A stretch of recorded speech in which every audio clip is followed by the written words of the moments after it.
Bueno, muy buenas tardes para todos. Vamos entonces hoy a ver el tema del metabolismo de los aminoácidos.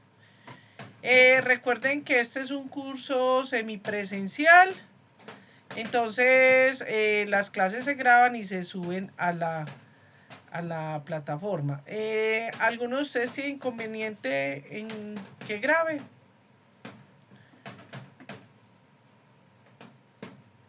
Tiene No, que... profe, ninguno. Eso, listo. Bueno, entonces voy a dejar de usar mi cámara y voy a colocar la presentación.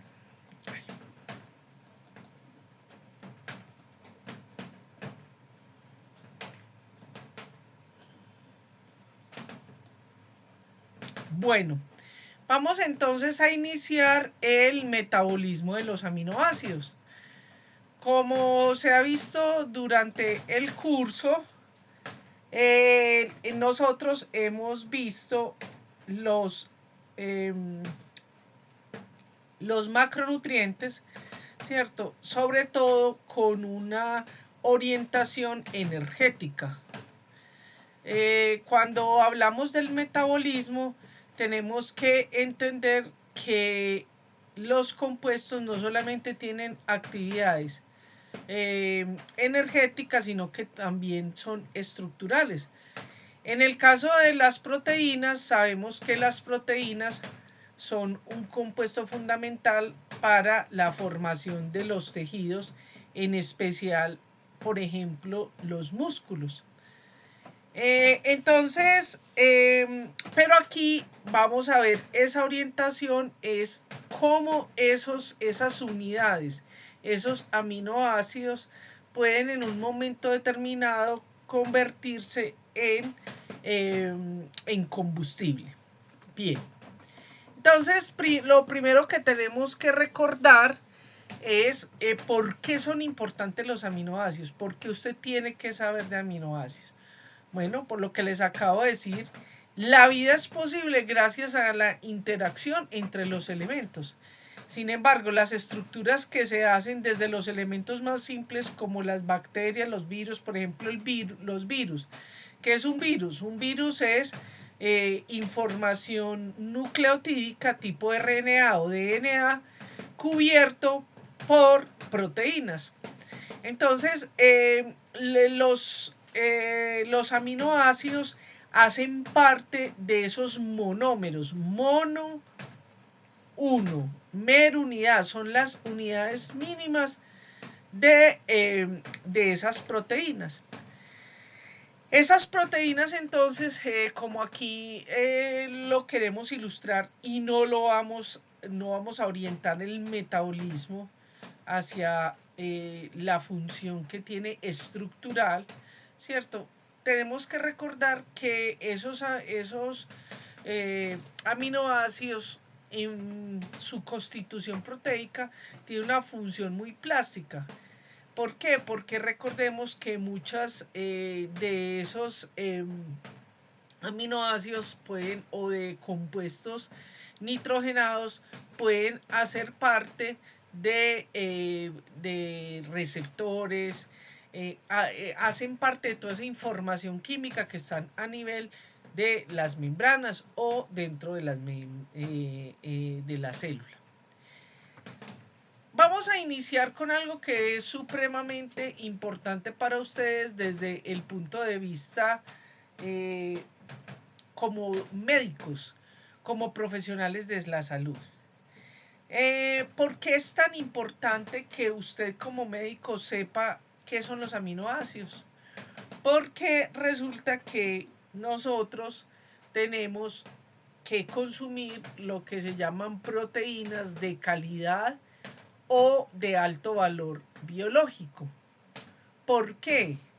Porque dentro de la alimentación, lo mismo que se vio con los ácidos grasos esenciales, son aminoácidos, son los compuestos esenciales, son aquellos compuestos que nosotros no tenemos la maquinaria celular y molecular para producir el compuesto. Entonces nosotros tenemos algunos aminoácidos que no podemos producir dentro de nuestro organismo. Recordemos que esos aminoácidos son la materia prima para producir muchos compuestos. Ahorita hablábamos de la parte estructural, pero también tenemos la parte de la composición, por ejemplo, de hormonas, de neurotransmisores. Entonces, por eso es tan importante y por eso usted como médico tiene que valorar que los hallazgos en su paciente no estén relacionados con una deficiencia de aminoácidos esenciales. Entonces, esos aminoácidos esenciales que nosotros no producimos, recordemos que, ahorita lo vemos más adelante, pero recordemos que nosotros tenemos 20 aminoácidos. Esos 20 nosotros tenemos mucho más, pero esos 20 aminoácidos tienen un código genético. ¿Qué quiere decir eso? Que es capaz, tenemos la maquinaria molecular para leer una información que está en forma nucleotídica de nucleótidos tipo RNA, DNA, RNA, y se traduce a una secuencia de aminoácidos que luego por las interacciones de los mismos aminoácidos se convierte en proteína. Entonces tenemos 20 de esos aminoácidos que tienen un código genético. Existen muchos otros aminoácidos que los producimos en el cuerpo o que los obtenemos a través de la alimentación. Pero esos 20 aminoácidos esenciales son tan importantes que pueden ser incompatibles con la vida. Para empezar, aunque este pues es un curso de bioquímica metabólica, me gusta hacer una pequeña introducción sobre lo que es un aminoácido porque a veces lo olvidamos y es muy importante. Entonces, ya entendimos que las unidades de las proteínas entonces son esos monómeros, esos aminoácidos. Recordemos que las proteínas, de acuerdo a esa interacción que se da entre los radicales o compuestos, va a producir los diferentes niveles estructurales de proteína. De tal manera que si tenemos una secuencia aminoácidica lineal, tenemos una estructura primaria, luego ellas se pueden superenrollar y pueden dar origen sea a las alfa hélices o a las láminas beta. Cuando ya la proteína tiene una interacción más compleja con una tridimensionalidad en el cual hay un extremo amino y un extremo carboxilo, entonces decimos que es una proteína de estructura terciaria que puede tener tanto forma partes donde son alfa hélices y partes donde son láminas beta. También esa estructura terciaria se conoce como estructura globular. Ahora, cuando varias subunidades se unen, interaccionan esas subunidades, varias terciarias globulares, entonces se produce la estructura cuaternaria. Voy a poner dos ejemplos acá que son clásicos. Un ejemplo clásico de terciaria es, por ejemplo, la mioglobina. La mioglobina es una sola unidad, tiene su extremo carboxilo, su extremo amino, tiene un grupo aprostético que es el hemo, ¿cierto? Pero tiene una sola subunidad. Y es muy importante dentro de la función muscular, por eso se llama mioglobina. Tenemos otra que es cuaternaria y tiene una estructura parecida y cumple esa función parecida por su anillo prostético como es la hemoglobina. La hemoglobina tiene una estructura cuaternaria y está compuesta por 4 unidades, 2 unidades alfa y 2 unidades beta. Cada una de esas unidades tiene un grupo aprostético que es el hemo, es la hemoglobina. Pero recordemos cómo es un aminoácido. Un aminoácido, entonces esta es la fórmula general. Recordemos que un carbono un carbono a partir del carboxilo, ¿cierto? Este carbono lo denominamos carbono alfa y el carbono tiene la posibilidad de hacer 4 enlaces, 1, 2, 3 y 4. Entonces, este carbono alfa tiene en un extremo su grupo amino NH2 y en su otro extremo tiene un carboxilo, por eso se llama aminoácido porque es ácido carbónico. Tienen otro de su enlace un hidrógeno y este que es muy importante, que es el residuo radical, porque es el que le permite dar las funciones físico-químicas que tiene el aminoácido. Y por lo tanto, las interacciones que va a hacer con otros elementos, con otros compuestos, con otros aminoácidos. Sin embargo, nosotros dentro del organismo tenemos el aminoácido en esta forma. ¿Por qué?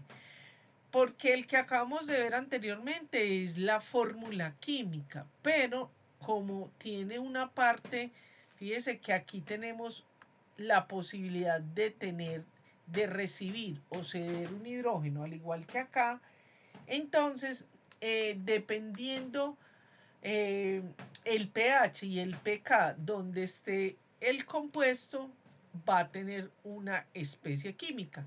En este caso que vemos acá, nosotros dentro del organismo, por el pH y el pK que tenemos en la sangre, entonces lo tenemos en forma de suiterión. Es decir, nosotros tenemos el grupo amino protonado y el carboxilo desprotonado.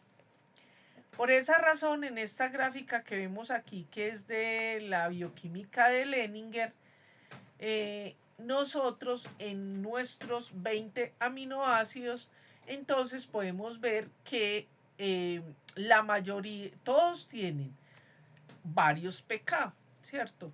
Entonces, el pK1 corresponde al carboxilo, el pK2 al grupo amino y el pK3 es porque algunos de ellos tienen posibilidad de recibir, de donar o ceder electrones en su radical. Entonces, así tenemos que, por ejemplo, la tiroxina, la cisteína, la lisina, la histidina, la arginina, el aspartato y el glutamato tienen 3 pKs. Entonces, eso hace que los aminoácidos, por esa composición, tengan ciertas capacidades bioquímicas, ¿cierto? Son anfóteros, es decir, a veces funcionan como ácido y a veces funcionan como base. Eso va a depender del pH y el pK donde estén. Ojo, porque les pregunto esto en el examen. Como ustedes se darán o ya se habrán dado cuenta en otras materias, tienen que aprenderse la abreviatura y la letra. ¿Por qué? Porque cuando ustedes le dan un resultado, hoy en día bioquímico, un genético o el genoma, no le van a decir hay un cambio de glicina en la posición 730 por alanina, sino que le dicen G730A y usted tiene que saber interpretar eso. Bien. Entonces, recordemos que la interacción entre dos aminoácidos se da por esa unión entre el grupo carboxilo y el grupo amino de otro aminoácido. Y esto se llama un enlace peptídico.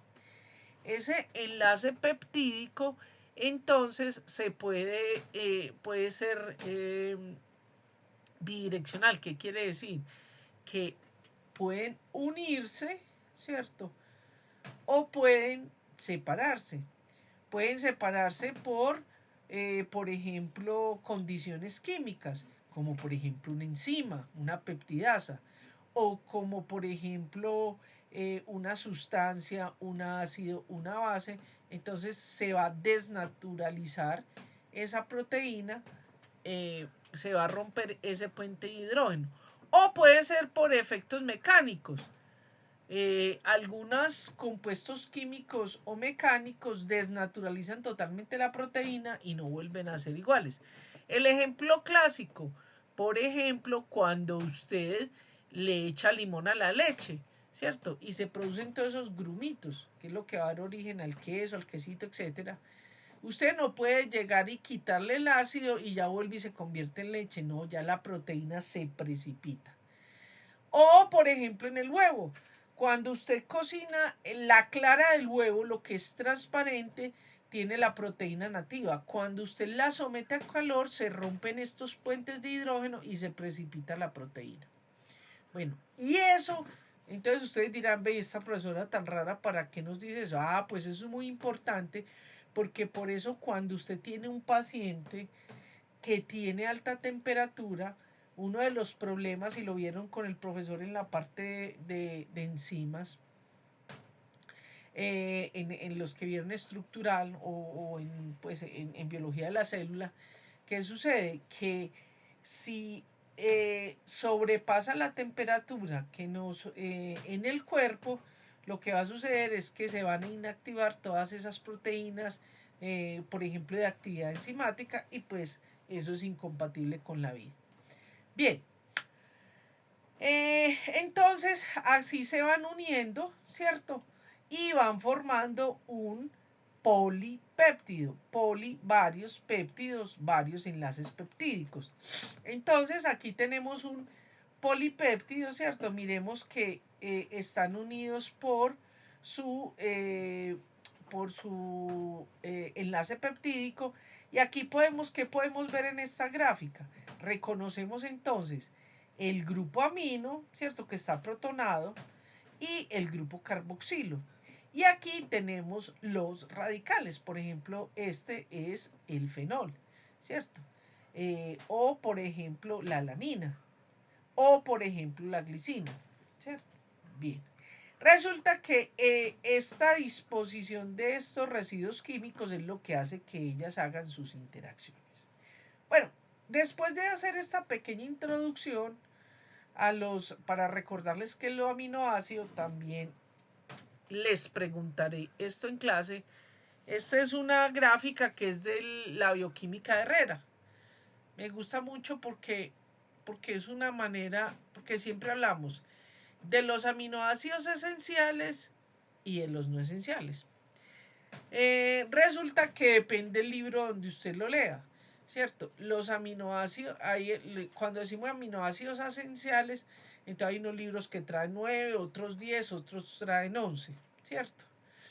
Entonces, los aminoácidos esenciales son estos que tenemos aquí.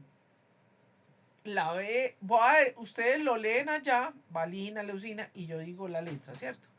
B, L, I, F, W, K, T, M, ¿cierto? Esos son los aminoácidos esenciales. Pero resulta que hay unos aminoácidos, el ejemplo clásico que pues los vamos a ir viendo acá, que son los que se llaman semiesenciales, en algunos textos vienen así, o aminoácidos de casos especiales. Entonces tenemos el ejemplo de la fenilalanina, ¿cierto? En la fenilalanina, básicamente, ¿qué sucede? La fenilalanina es un aminoácido esencial. Y cuando entra a partir de la fenilalanina hidrolasa, se convierte en tirosina. Cuando por algún evento, desnutrición, o porque hay un defecto genético o una ausencia de la coenzima para esa reacción, entonces no hay fenilalanina y por lo tanto la tirosina se convierte en esencial. Bien, entonces así tenemos que este son el grupo de aminoácidos que se conocen como esenciales, como la glicina, prolina, histidina, tirosina, glutamina, arginina y cisteína, ¿cierto? Bien. Con el fin de que nos sincronicemos todos para hacer como un promedio de lo que están en los libros, entonces estos son los aminoácidos esenciales. O sea, la treonina, la arginina, la valina, la isoleucina, la fenilalanina, la lisina, la histidina, la leucina, la metionina y el triptofano. Les voy a repetir las, eh, las letras para que vayan repasando. T, R, B, I, F, K, H, L, M, W. Bueno. Y aquí para cerrar esa parte como introductoria, que es lo que se llama el dogma central. Ese dogma central entonces es lo que se llama del gen a la proteína. ¿Qué quiere decir? Que nosotros tenemos una información genética en nuestro DNA, ¿cierto? Que es una secuencia de nucleótidos y tenemos la maquinaria que es capaz de leer estas tripletas y de esa manera cuando lee las tripletas entonces va uniendo esos aminoácidos y va haciendo que se dé ese polipéptido, esos enlaces polipeptídicos.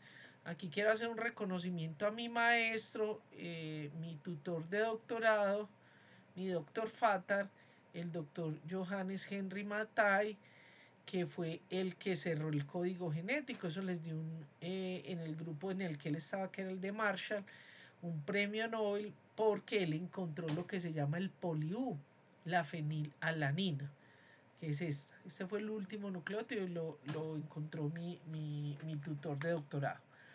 Entonces siempre hago un reconocimiento a él porque pues parte de lo que yo soy es gracias a él. Bueno, entonces, mire que nosotros tenemos que hemos hecho durante este curso, hemos ido yéndonos por el metabolismo de los lípidos, el metabolismo de los carbohidratos, ahora estamos en el metabolismo de las proteínas. Pero en la realidad, en la biología, en esas maquinarias químicas, en esas máquinas químicas que somos nosotros de producir compuestos, elementos, mantener la vida, realmente al mismo tiempo se están dando todas estas reacciones. Aquí mientras usted y yo estamos hablando, podemos hablar, usted puede escuchar, podemos pensar, estudiar, etcétera, gracias a que todo se está dando. Esto es lo que se llama el metabolismo humano o el mapa del metabolismo humano. Entonces nosotros diríamos que estamos centraditos acá. Recordemos que cuando hablamos de proteínas estamos hablando de compuestos nitrogenados, pero hay como tres partecitas que vemos de esos compuestos nitrogenados y es la parte de los aminoácidos, la parte de eliminar los excesos del grupo amino por el catabolismo de las proteínas, que es la urea, el ciclo de la urea, y tenemos la parte de nucleótidos. Hoy vamos a centrarnos en la parte de los aminoácidos. Bueno, este es un resumen de ese gran que vimos que nos hace Matthews, la bioquímica de Matthews, ¿cierto? Ya ustedes vieron los lípidos, ya vimos los polisacáridos, ahora vamos a ver las proteínas. Entonces las proteínas como macromoléculas también sufren un anabolismo y un catabolismo y un anabolismo.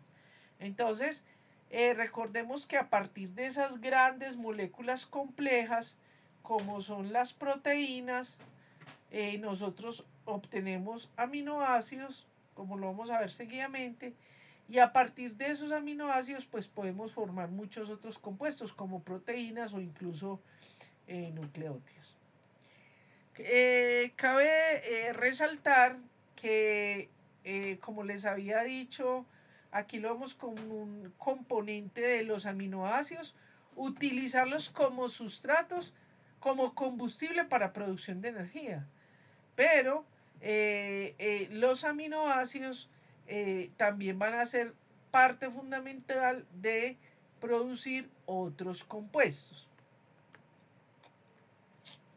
Entonces, por la razón que acabamos de ver, para usted es muy importante porque cuando usted y esta primera introducción y parte es muy importante porque es la parte como de la aplicación clínica que usted va a tener de lo elemental de los aminoácidos y más hoy en día que hay tantas dificultades en el mundo por las economías, por la desigualdad, por las tendencias como es el vegetarianismo o pues toda esta de no animales.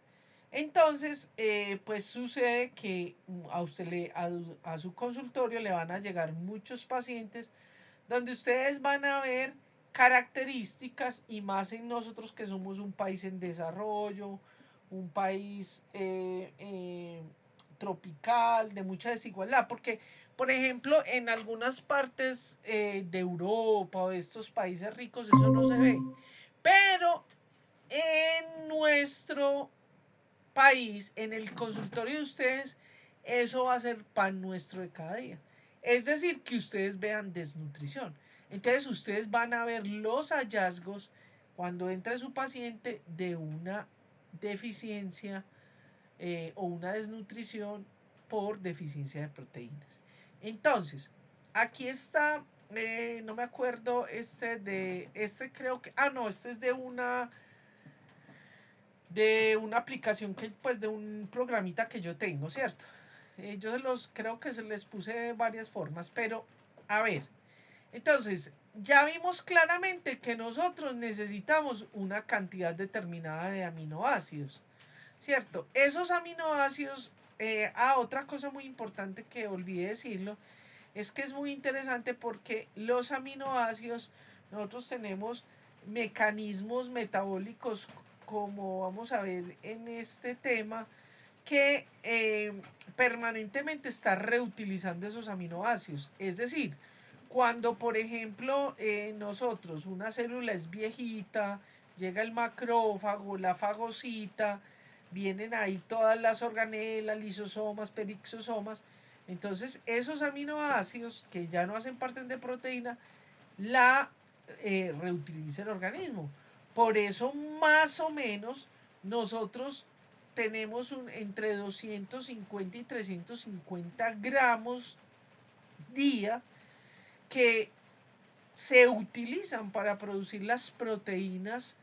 Y entonces dice, ay, ¿representada en qué? Pues chicos, recuerden que dentro de 8 días que yo les dé la clase no soy la misma. ¿Por qué? Porque los epitelios de la piel, de las mucosas, de las células, por ejemplo, sanguíneas.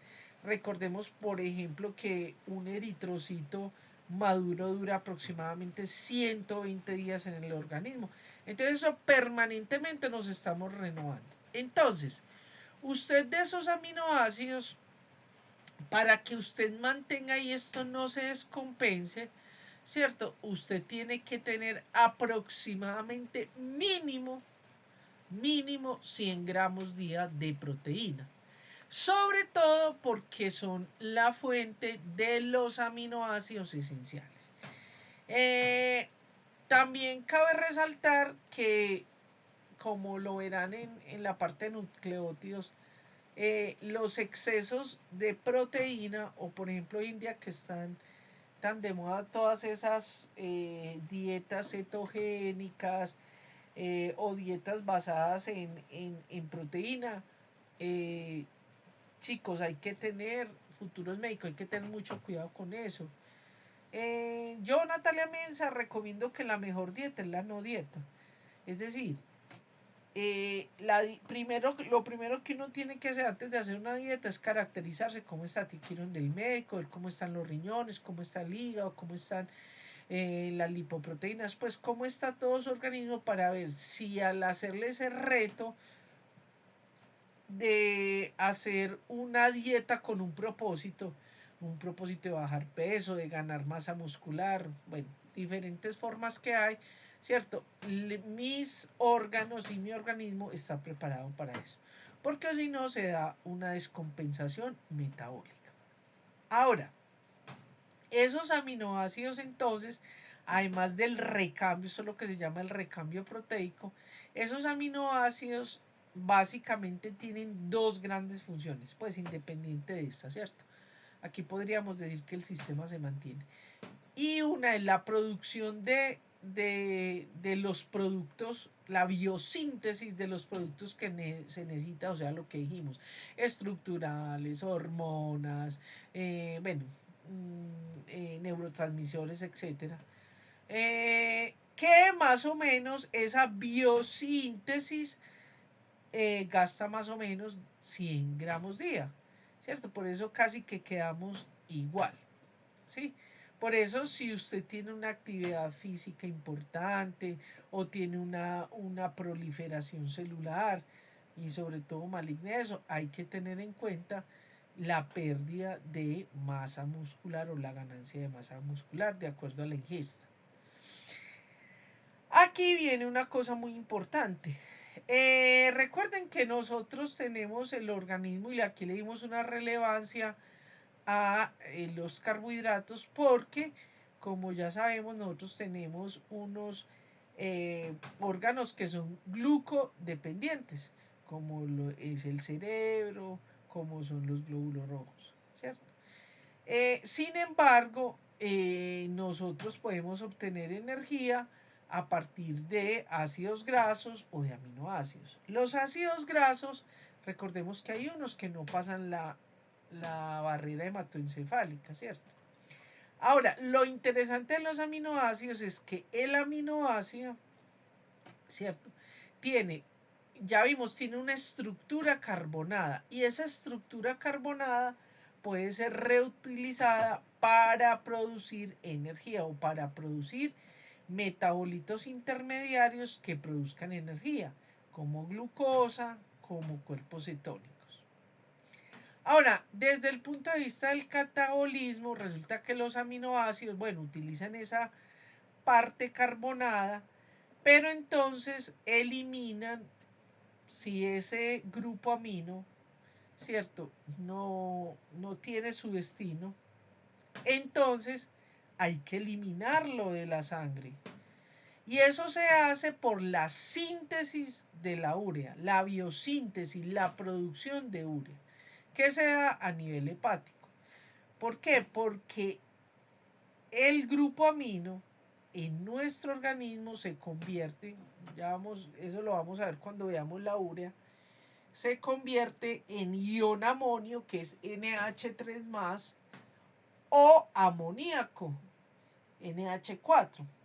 Entonces, esos dos compuestos son supremamente neurotóxicos y si no se eliminan pueden ser devastadores para el sistema nervioso. Entonces, por esa razón hay que eliminarlo y se elimina en una forma muy interesante que desarrolló la evolución, que es la producción de urea. En la urea se eliminan dos grupos aminos, ¿cierto? Por eso, y aquí viene lo importante, cuando se hacen esas dietas que son ricas en aminoácidos, hay que tener mucho cuidado porque uno de los grandes, como dos grandes órganos que están siendo retados son el hígado, que es donde se produce la urea, pero esa urea se filtra y se elimina por la orina, o sea, en los riñones. Bueno, vamos a empezar entonces con la parte de la digestión de las proteínas, o sea, ¿cómo es el metabolismo de las proteínas? Pues resulta que el metabolismo de las proteínas inicia en la cavidad oral y básicamente es por la acción mecánica de la masticación. Usted está masticando y en ese momento está rompiendo ese tejido, ¿cierto? La carne o los compuestos que tienen proteína, por ejemplo, unos champiñones, ¿cierto? O pues compuestos que tengan mucha proteína. Por ejemplo, en las culturas donde se comen insectos, ¿cierto? Son alimentos que son ricos en proteína. Entonces usted hace esa masticación. Pero además de la masticación, usted empieza a secretar saliva. Y esa saliva va haciendo un bolo y va hidratando y va ayudando a que se haga ese bolo que se va a ayudar a digerir. ¿Por qué? Porque nosotros tenemos que llegar aquí al intestino donde se van a absorber para pasar verdaderamente a la sangre porta, que es la que lo va a llevar al hígado, ¿cierto? A la sangre porta. Pero nosotros no tenemos la capacidad de entrar una proteína. O sea, hay unas muy pocas proteínas que entran completas con funciones muy específicas, como vamos a ver. Pero de resto nosotros no tenemos sino la capacidad de pasar eh, aminoácidos. Hay que romperlos, esos que son grandes cantidades, hay que romperlos en forma de monómeros o dipéptidos, incluso a veces tripéptidos, para que puedan entrar en la célula epitelial. Entonces, una vez se mastica y está hidratado, empezamos con el primer reto, que es el estómago. Ya hicimos una parte mecánica con la cavidad oral, la hidratación, las muelitas, los dientecitos. Ya empezamos un proceso físico-químico. Cabe resaltar que nosotros no tenemos proteasas. Las proteasas que hay en la cavidad oral no son nuestras. Recordemos que aquí hay una microbiota propia de la cavidad oral. Ellos a veces ayudan, pues tienen algunas proteasas en una acción, pero no puede ser muy masiva porque si no destruiría pues toda la mucosa. Aquí llegamos a este entorno que es un entorno ácido donde hay sobre todo ácido clorhídrico. Entonces ya ahí se empieza ese ácido clorhídrico, esa acidez, empieza a romper algunos enlaces peptídicos, pero sobre todo viene la acción de unas enzimas, ¿cierto? Ya vamos a ver eso en detalle, que van a ser producidas en el páncreas. Esas enzimas son simógenos y entonces se liberan, son activadas por el ácido clorhídrico, porque se activan, y en el duodeno es donde se empieza la digestión, como vamos a ver acá. Esta gráfica, la pasada es de un librito de esos de colegio de niños. Este es del libro de Herrera. ¿Qué estamos viendo aquí? Entonces vemos cómo esa proteína que viene de la dieta, ¿cierto? La carnita, el huevito, los champiñones que nos comemos, ¿cierto? Tienen gran cantidad y entonces vienen las enzimas, ¿cierto? Aquí tenemos uno que es la pepsina, ahorita miramos un detallito de unos ejemplos de las proteínas, de los simógenos o enzimas que empiezan a cortar. Entonces, esas enzimas reconocen ciertas secuencias de aminoácidos o aminoácidos y hacen la función de cortar. Entonces, de esa manera, esa gran proteína, ¿cierto? Por la ayuda de esa parte química más las enzimas, entonces se convierten en oligopéptidos o aminoácidos. Ya luego pasan entonces y a través del enterocito entonces van a pasar los aminoácidos o residuos aminoácidos, los encontramos en algunos textos, dipéptidos, de A2 péptidos, tripéptidos, 3 péptidos. Aquí vienen y entonces hacen sus funciones para lo que se necesite y ya luego pasan a la sangre porta. Miremos entonces acá en el páncreas. Esta también es de Herrera. En el páncreas, entonces ahí se van a producir todos esos simógenos. ¿Qué es un simógeno?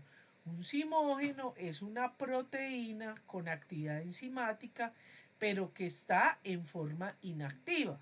Por ejemplo, el tripsógeno, el quimiotripsógeno, la procarboxipeptidasa, las proteolastasa. Bueno, hay una serie, aquí pues hay unos ejemplos. Entonces, ¿qué sucede? Luego van a llegar, sea por cambios, como lo vimos en la pepsina, ¿cierto?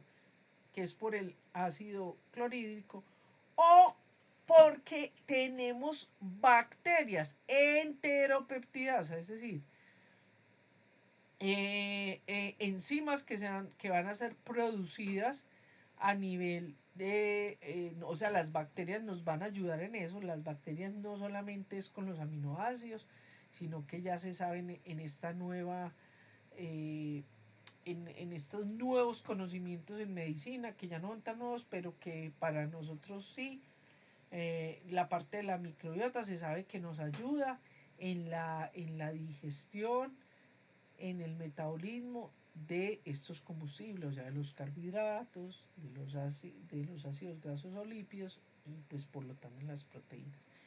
Entonces, una vez ya se activan esas enzimas, ¿cierto? Ya entonces hacen su función. Entonces, por ejemplo, el tripsinógeno es el sinmógeno y la tripsina es la enzima activa. O el quimiotripsógeno se convierte en quimotripsina, etcétera. Miremos aquí entonces cómo las diferentes enzimas van a hacer entonces una proteolisis, proteo de proteína, lisis ruptura. ¿Cómo lo hacen? Porque la enzima, o sea, una proteína con actividad enzimática, y esa actividad enzimática es de romper enlaces peptídicos. Ella va a reconocer aminoácidos. Por ejemplo, la pepsina. La pepsina, que está en el estómago, ¿cierto? Reconoce, por ejemplo, secuencias que tengan tirosina, Y, fenilalanina, F, leucina, L, lisina, K, arginina, R, ¿cierto? O, por ejemplo, la tripsina y la quimiotripsina reconocen estos aminoácidos. Este también es de Herrera. Así pues todo esto es un mundo mucho más detallado, pero esto es una pequeña introducción. Ustedes creo que lo ven en gastro y los que vayan a ser gastroenterólogos pues van a estar más a profundidad de esto. Pues incluso todas estas proteasas tienen varias clasificaciones. Esta es una de las clasificaciones más importantes, que son las carboxil proteasas, que están en el estómago, y las serinproteasas, que vienen del páncreas.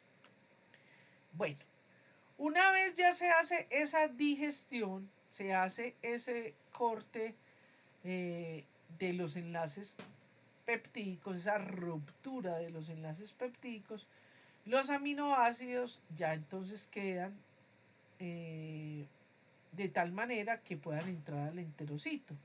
Entonces, ¿cómo entran los aminoácidos? Los aminoácidos entran en forma de aminoácidos simples, o también se conoce en química, se les dice residuos aminoacídicos, o entran en forma de dipéptidos, de tripéptidos.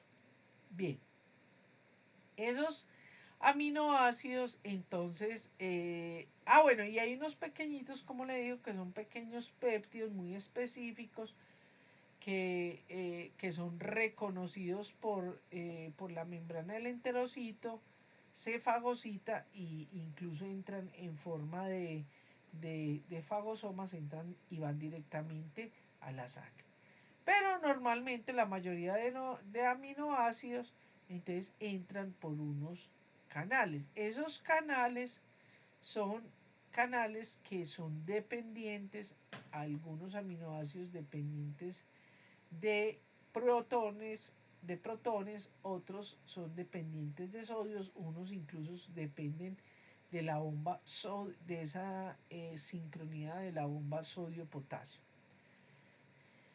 Lo importante es entonces que esos aminoácidos, como les digo, cumplen aquí sus funciones, ¿cierto? Y, por ejemplo, los que son dipéptidos y tripéptidos, tenemos unas dipeptidasas y tripeptidasas que los van a colocar, los pueden también metabolizar hacia aminoácidos simples y pasan a la sangre porta. Acuérdense que la sangre porta es esa sangre que atraviesa las vísceras, que nos lleva la sangre hasta el hígado, ¿cierto? Hacia ese corazón del metabolismo, que es el hígado. Bueno, ahora, aquí les pongo, este también es de Herrera, le pongo uno de los ejemplos, un ejemplo de cómo, o sea, cada célula, de acuerdo a su función, de acuerdo a su, sí, a la función que tenga en el tejido donde esté, ¿cierto? Va a tener, va va a necesitar más unos aminoácidos que otros. Por ejemplo, aquí tenemos la, eh, en el enterocito. Entonces, vamos a conocer en este tema del metabolismo de aminoácidos. Hay uno que ustedes van a conocer mucho en su clínica, que es el glutamato y la glutamina. El glutamato y la glutamina, estos son aminoácidos de 5 carbonos. Este glutamato tiene un solo grupo amino y la glutamina tiene 2.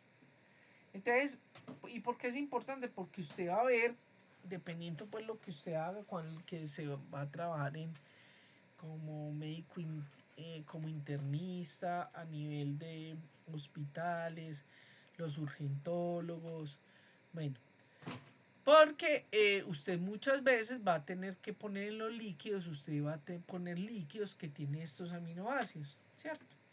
Entonces, ¿qué pasa?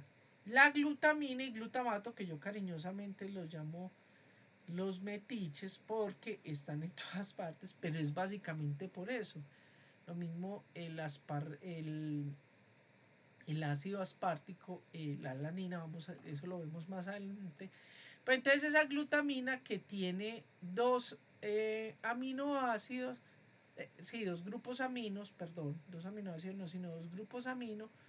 Entonces, al liberar uno de los grupos aminos, entonces se convierte en glutamato. Y ese glutamato entonces puede ir hacia muchos destinos. O por ejemplo, ¿cierto? Aquí vemos cómo para la conversión de esta alanina, que es un aminoácido de 3 carbonos, ¿cierto? Aquí el piruvato, el aspartato le entrega el grupo amino al piruvato y queda convertido en alanina. Entonces, eso es pues como lo que vamos a ver, pero este es uno de los ejemplos que sucede en las células.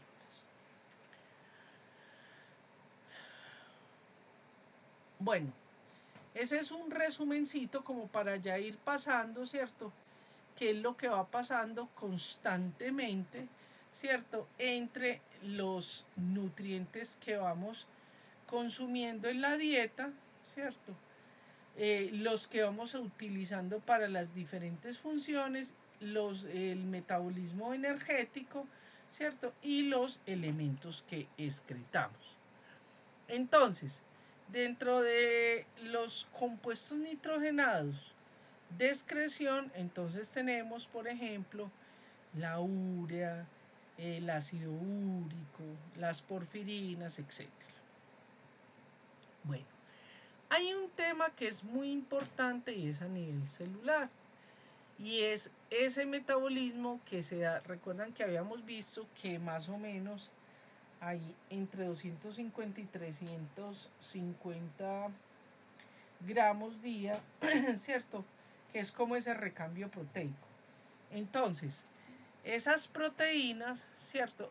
No sé si ustedes lo alcanzan a ver allá, se ve muy clarito, pero ustedes tienen el PPT. Esto aquí hay como una cosita, como un cilindrito acá, que está representando el lisosoma.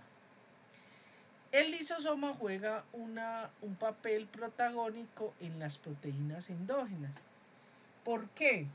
Porque recuerden que los lisosomas son unas organelas que contienen una batería de enzimas que nos ayudan entonces a digerir todas esas macromoléculas.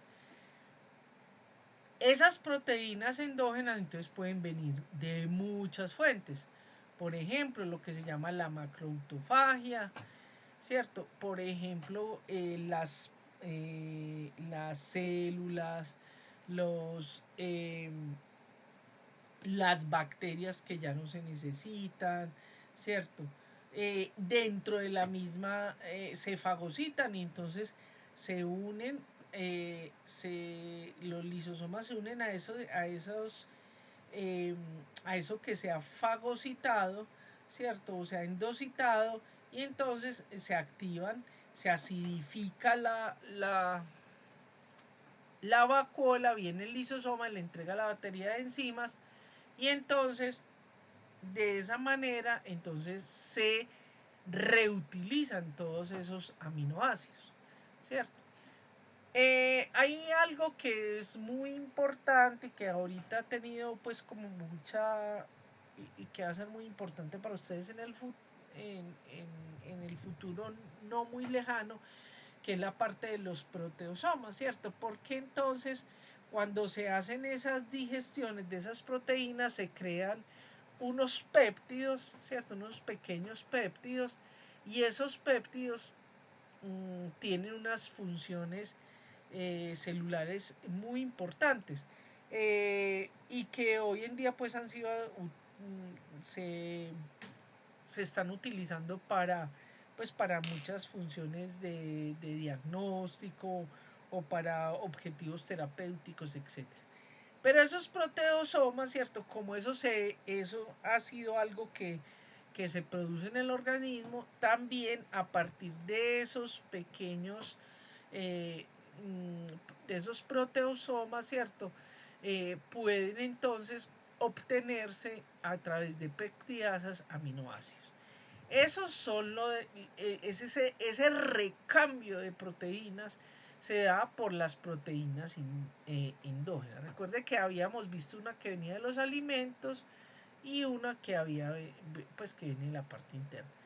De esta diapositiva también me gusta presentar, este es del libro también de Herrera, es porque entonces esos aminoácidos se reciclan para producir nuevas moléculas, pero también pueden utilizarse para la parte energética, ¿cierto? Donde la cadena carbonada o la estructura carbonada se utiliza para hacer energía, glucosa, cuerpos cetónicos. Bueno, punto y aparte. Vamos a entrar vamos a entrar a un tema muy importante. No sé si quieren que hagamos un pequeño break de 5 minuticos, porque vamos a empezar pues otro temita, pues relacionado con eso, pero vamos a empezar. ¿O quieren que siga?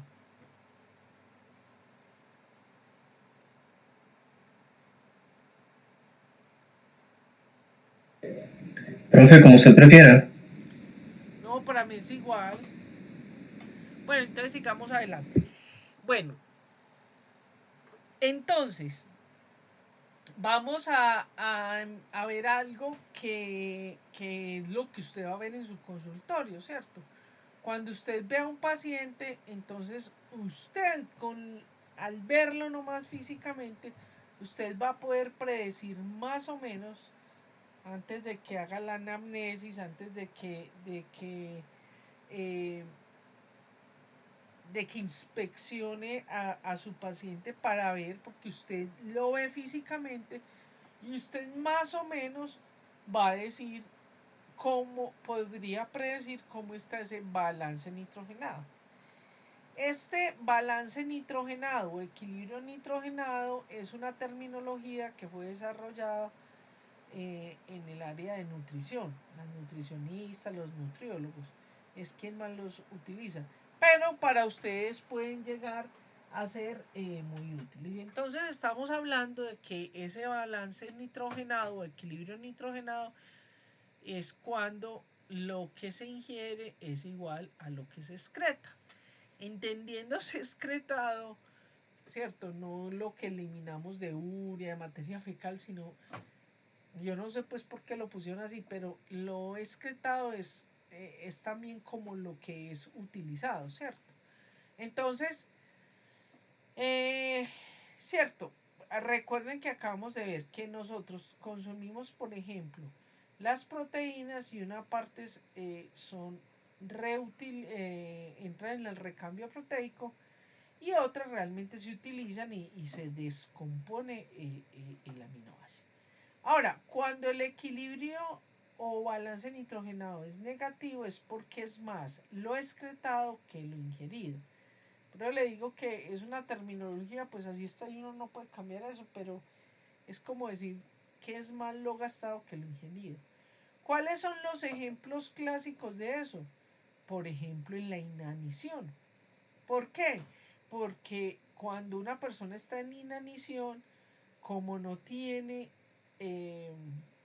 glucosa ni ácidos grasos, entonces casi que se autocome, hay como una autofagia.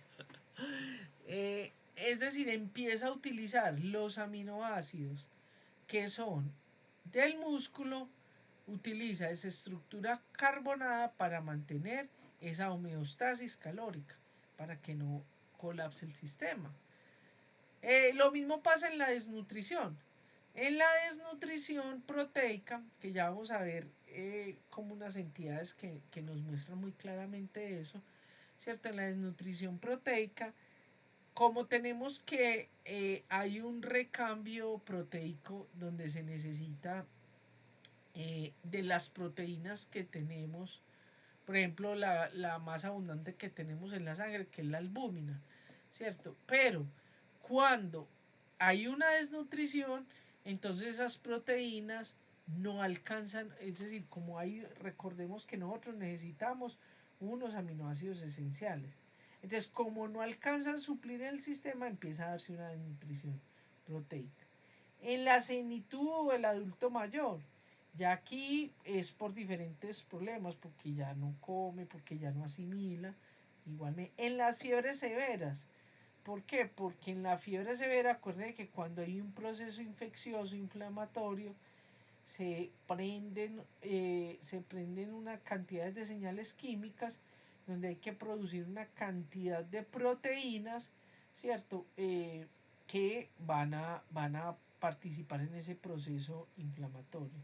En la diabetes, pues por obvias razones, porque sabemos que es una enfermedad de un problema metabólico. O por ejemplo en la neoplasia. ¿Por qué la neoplasia? Porque hay una proliferación celular descontrolada, ¿cierto? Entonces empieza a producir en un tumor o por ejemplo en una neoplasia, por ejemplo, de la sangre, en una leucemia, en un linfoma, empieza a producirse desorganizadamente y se producen células y no hay un control que lo pare. O, por ejemplo, cuando posquirúrgico porque se ha perdido un tejido, porque se ha perdido sangre, etc.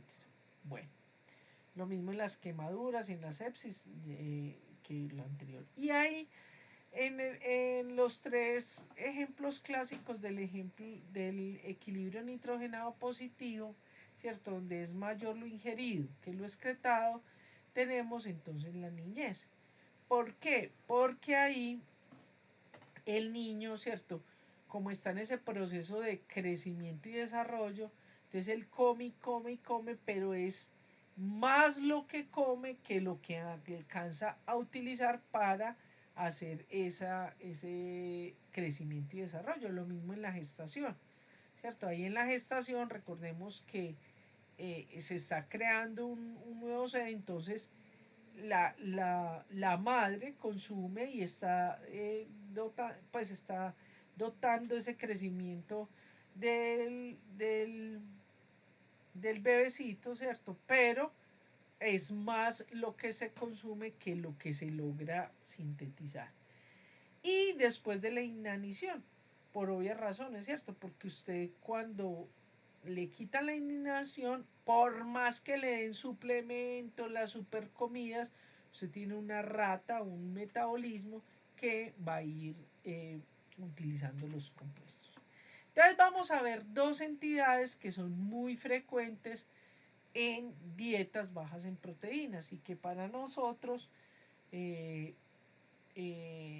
pues porque somos un país donde hay mucha desigualdad, donde estamos en vía de desarrollo, y es las dietas bajas en proteína. Entonces esas dietas bajas en proteína tenemos dos entidades clínicas. La primera es el cuachorco. El cuachorco, entonces, ¿por qué se llama cuachorco? Cuachorco viene de una palabra de una etnia africana, ¿cierto? ¿Qué significa esta palabra? Significa el niño cuando es destetado. Cuando en esas comunidades, como generalmente las madres están, o sea, se embaraza, tienen el hijo, están alimentando y vuelve y se embaraza, ¿cierto? Entonces, en el momento en que nace el niño, al bebecito le quitan la mama, ¿cierto? Para dársela al nuevo neonato. Eso se llama cuachorco. Entonces, esa entidad se llama así, cuachorco. ¿Y por qué se llama y qué es lo que ocurre en el cuachorco? Resulta que este niño está siendo alimentado con la leche materna, que es una leche, es un alimento de muy buena calidad, rico en proteínas, ¿cierto? En todos los compuestos, en grasas, proteínas, carbohidratos, ¿cierto? Pero ahí tiene una cantidad de proteína y tiene todo el alimento. Cuando el niño es destetado, ¿cierto? Sea porque es pobre, sea porque geográficamente son lugares donde solo se da papa, yuca, plátano, no hay esa abundancia de proteínas, sobre todo proteínas de valor biológico, porque en algunas regiones del mundo las personas se alimentan de acuerdo a las temporadas del ecosistema donde está, es decir, cuando hay subienda, o sea que se aumentan los peces, o cuando pasan manadas, etc. En todo caso, en resumen, es que tienen una dieta baja en proteína. Entonces estos niños comen mucho casabe, o sea, yuca brava, ¿cierto? Yuca, plátano, pero no tienen la proteína bajita. Entonces, eso hace una entidad clínica. ¿Cómo reconoce usted eso? Estas fotos son clásicas de Coachorco, ¿cierto?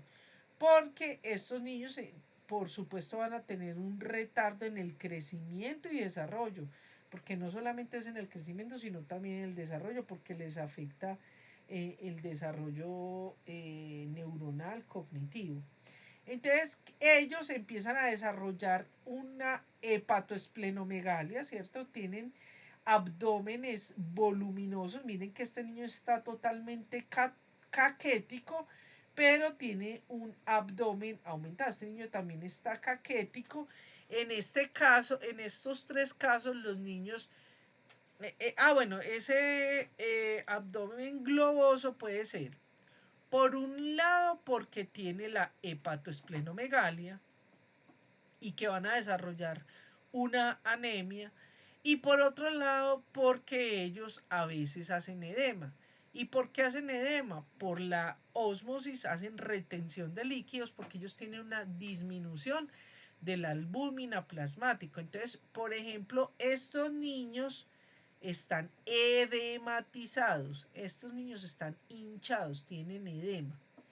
Además de eso, como estos niños tienen una dieta baja en proteínas, entonces no van a tener esos aminoácidos que cumplen funciones estructurales. Por ejemplo, este niño no es que sea ni rubio ni canoso, sino que está despigmentado porque lógicamente si tiene baja proteína no tiene fenilalanina, recuerde que eso es tirosina y la tirosina es la que produce la melanina. O estos pelos así, miren que estos niños son, incluso este no tiene cabello, son así como delgados, como pajudos, como que son cabellos quebradizos, incluso con diferentes colores, ¿cierto? En la misma línea del cabello, y eso es porque no tienen los nutrientes que produzcan un buen cabello. Incluso pueden ya, eso va a ayudar también a producir, miren estas aftas, este niño no es que sea gordito, sino que está edematizado, tienen aftas aquí a nivel de los labios, aquí tenemos como una especie de pelagra, ¿cierto? Donde tienen problemas cutáneos.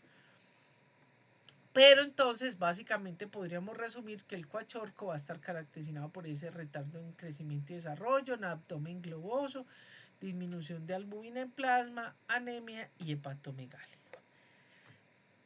Otra entidad que ustedes van a ver muy frecuentemente es lo que se llama marasmo.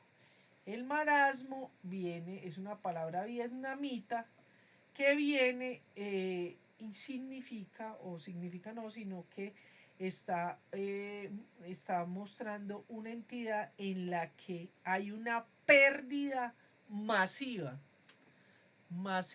de la masa muscular y una pérdida casi total del tejido graso, ¿cierto? Entonces, eso es lo que se llama un caquetismo severo. Entonces, ¿cuándo se da eso? Por ejemplo, esto es lo que se llama el caquetismo del adulto mayor. Este señor acá, entonces él come, usted ve que muchos adultos mayores comen y comen, pero parece que no les alimentan y es porque, ¿cierto? Ya no les funciona bien su metabolismo, no absorben bien los nutrientes y entonces hacen un caquetismo. Entonces lo que está sucediendo básicamente es que como ya no hay tejido graso, entonces el organismo utiliza para mantener esa homeostasis calórica, utiliza los aminoácidos del tejido muscular. Aquí vemos niños, este es un niño con desnutrición, mire que aquí ya ni siquiera tiene el abdomen, o por ejemplo en procesos en cáncer, en neoplasias, procesos proliferativos malignos, o por ejemplo esta que es una nolita, ¿cierto? La anorexia, que esta fue hay un documental para que lo vean de la National Geographic, que hizo esta, era una modelo muy famosa francesa y se murió por anorexia. Bien. Bueno, ahora sí vamos a hacer una pequeña pausa para entrar en las reacciones de transaminación. Entonces nos vemos en unos 10 minuticos. Voy a parar la grabación. Llevamos 1 hora y 10 minutos. Voy a detener la grabación.